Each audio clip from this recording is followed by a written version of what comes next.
Kamusta kayo? Sana po ay nasa mabuti kayong kalagayan. Welcome back po sa Star Tarot at kung bago kayo rito, welcome din po kayo. Please subscribe, like, share my videos, and leave me a comment kung nakaresonate po kayo. Thank you. So, tignan natin kung ano ang mga messages ni Virgo.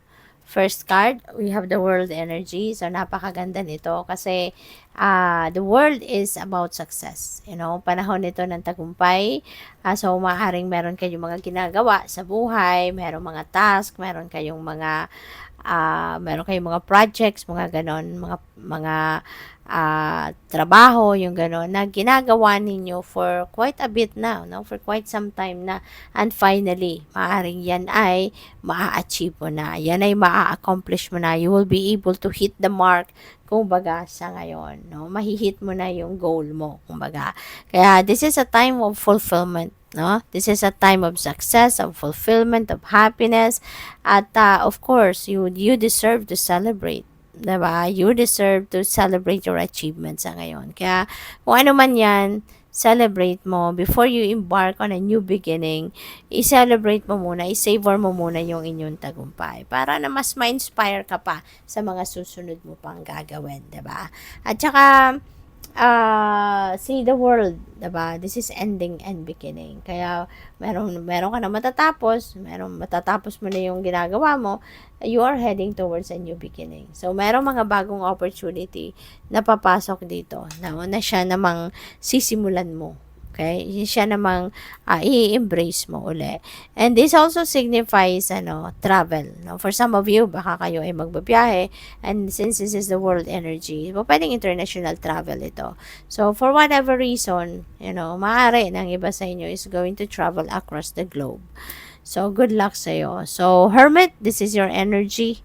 And, maaari ng iba sa inyo, kailangan ninyo ng pahinga, kailangan ninyo na magnilay-nilay, kailangan ninyo na magmuni-muni. Okay?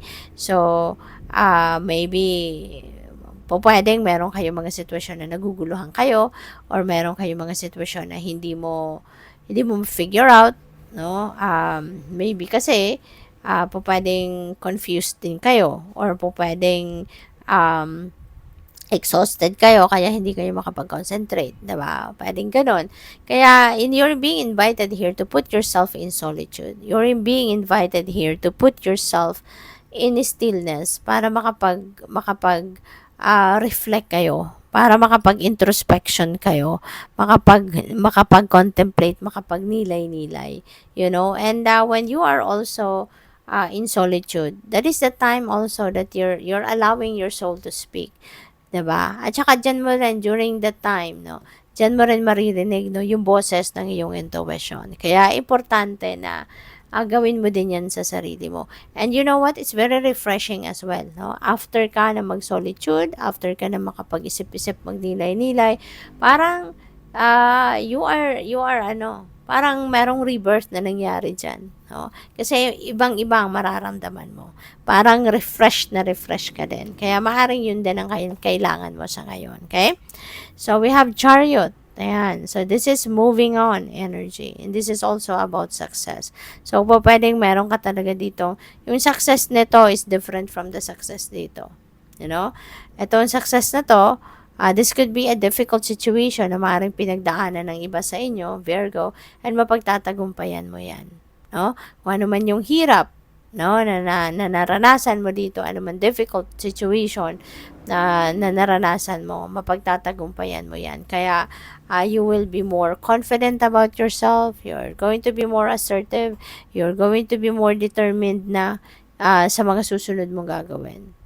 Kasi you manage to surpass a difficult situation in your life. Kaya ngayon, mas matibay ka na, no? Mas resilient ka na. Kumbaga, mas matatag na ang inyong kalooban. Okay? Kaya kung ano man ang pupuntahan mo, whatever path you are heading towards sa ngayon, mas magiging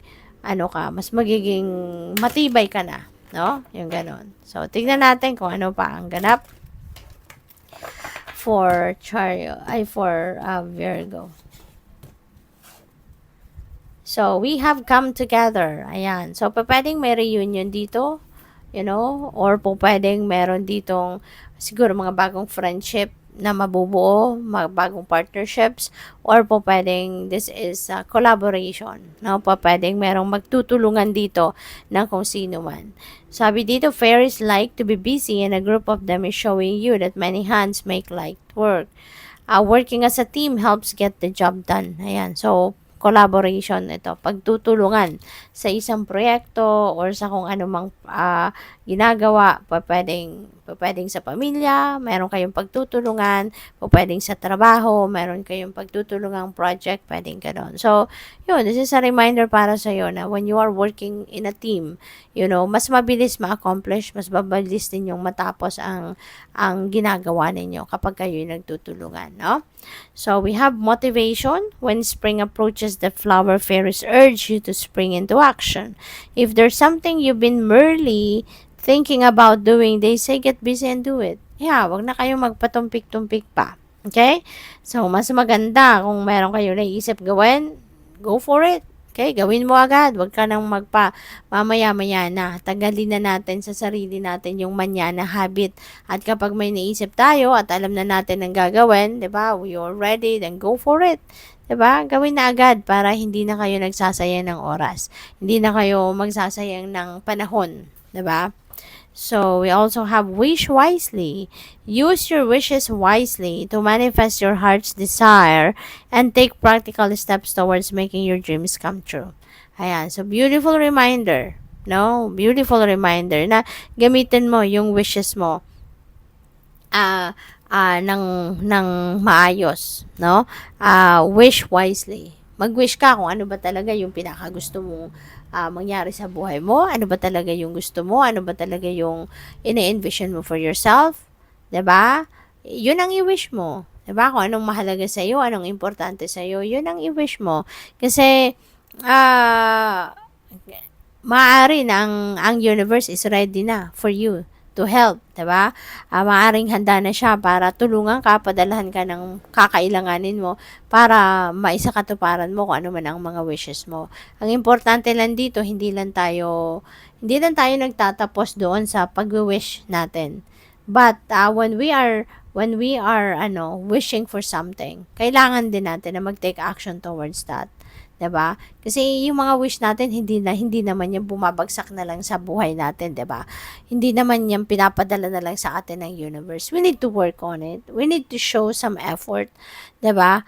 Para tulungan tayo ng universe na mangyari kung ano man ang mga wish natin. Kaya we need to take action as well. So, good luck. Thank you for watching. Love and light. Namaste.